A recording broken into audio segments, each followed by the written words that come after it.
Friends, मैं हूं शिफाली गिरदरवाल और आप देख रहे हैं कंसल्टीज। इस वीडियो में आपके साथ डिस्कस करूंगी इस साल के जीएसटी ऑडिट में आपको जो इंपॉर्टेंट चीज़ें ध्यान रखनी है, आप इसको नोट कर सकते हैं। आप सब लोगों को काफ़ी काम आएंगी और पिछले साल के ऑडिट में भी काफ़ी लोगों ने बहुत सारी मिस्टेक्स छोड़ दी हैं, ये हमें नहीं करना है। एक तो रॉन्गली पेड टैक्सेस, अगर कोई टैक्स एक हेड में पे होना था और गलती से दूसरे में पे किया गया है तो ध्यान रखिए उसको पे करने की लाइबिलिटी है। जो टैक्स पेयर है उनको मैं सजेस्ट करूँगी कि आपका अगर कोई ऐसा केस है तो उसको प्लीज़ पहले ही जो नॉर्मल रिटर्न्स होती है हमारी उसी के थ्रू करेक्ट कर लें तो आपके लिए ज़्यादा अच्छा रहेगा। वरना 9C के टाइम पे आपके ऑडिटर को आपसे वो पे कराना ही पड़ेगा क्योंकि उनकी अदरवाइज लाइबिलिटी होगी या फिर उनको ऑब्जर्वेशन डालनी पड़ेगी। सेकेंड थिंग, जब हम लोग पिछले साल का ऑडिट कर रहे थे फर्स्ट ईयर वाला तो उस समय तक ई वे बिल एप्लीकेबल नहीं हुआ था, लेकिन इस बार ई वे बिल भी एप्लीकेबल हो जाएगा। तो ध्यान रखना, आपको जो टर्नओवर है उसमें आपको एस 250 को ध्यान में रखते हुए, यानी कि इस चीज़ को भी ध्यान में रखते हुए कि हम लोग बिल्कुल एक्यूरेट एश्योरेंस नहीं दे सकते लेकिन रीजनेबल हमें फिर भी देना है। तो ऐसा नहीं है कि आपने टर्नओवर और ई वे बिल को बिल्कुल चेक ही नहीं किया और आप ये सोच ले कि स्टेट ऑडिटर ने सब कुछ कर लिया होगा। आपको कम से कम सैम्पल बेसिस पे चेक करना चाहिए कि जितने भी उनके असाइनमेंट्स हैं, कंसाइनमेंट्स जा रहे हैं, उनका ई वे बिल साथ में जा रहा है या नहीं जा रहा है, ये आपको ध्यान रखना है।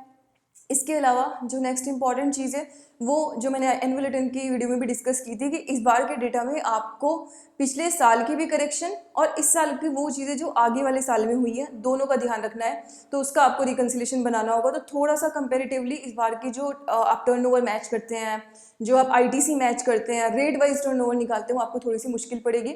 यहाँ पे जितने भी अकाउंटेंट्स हैं जो लोग हैंडल करते हैं डेटा, उनको मैं एक सजेशन जरूर देना चाहूँगी कि प्लीज़ अगर आपकी अलग अलग टैक्स रेट वाली टर्नओवर है तो उसके अलग अलग टैक्स रेट की परसेंटेज के साथ हेड बना के उसको उसमें बुक करें, क्योंकि वहाँ पे फिर उसको हेड वाइज निकाल के देने में काफ़ी प्रॉब्लम और इश्यूज आते हैं, मेहनत लगती है उसमें, अदरवाइज टाइम वेस्ट होता है।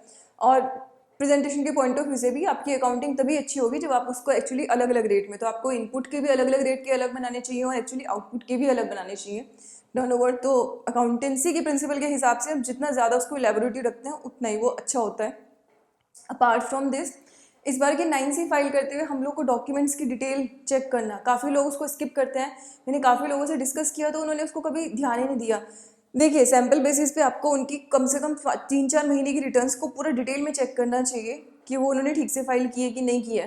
तो ये भी हो सकता है कि डॉक्यूमेंट की जो सीरीज़ हम लोग देते हैं अपनी जीएसटी 1 के अंदर, तो वो सीरीज़ उन्होंने गलत दे रखी हो।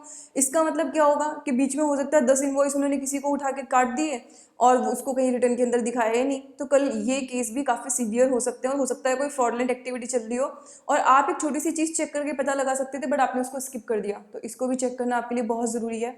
तो ये कुछ इंपॉर्टेंट चीज़ें हैं जो इस बार के 9C के अंदर यानी कि ऑडिट के अंदर आपको स्पेसिफिकली ध्यान रखनी है। तो अब हम लोग यूटिलिटी डाउनलोड करके फाइल तो ईजिली कर लेते हैं 9C, लेकिन अब ये जो ऑडिट वाला पार्ट है यानी कि एज एन ऑडिटर जो विजिलेंट जितना मुझे होना चाहिए और जो चीज़ें मुझे पता लगानी चाहिए उस पर आपको फोकस और अच्छे तरीके से रखना है।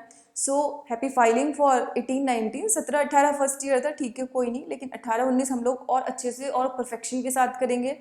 और मैं ये चीज़ ज़रूर बोलूँगी कि जब भी आप गाइड कर रहे हो, सजेस्ट कर रहे हो किसी को, तो ध्यान रखना एज एन ऑडिटर भी और एज ए प्रोफेशनल हम लोगों पे अब रिस्पॉन्सिबिलिटी काफ़ी इंक्रीज़ हो चुकी है। तो उन सब चीज़ों को ध्यान रखें तभी कोई रिपोर्ट साइन करे, क्योंकि ये ना हो कि आज आपकी ली हुई छोटी सी एक जो फीस की अमाउंट है कल आपके मुसीबत का कारण बन जाए।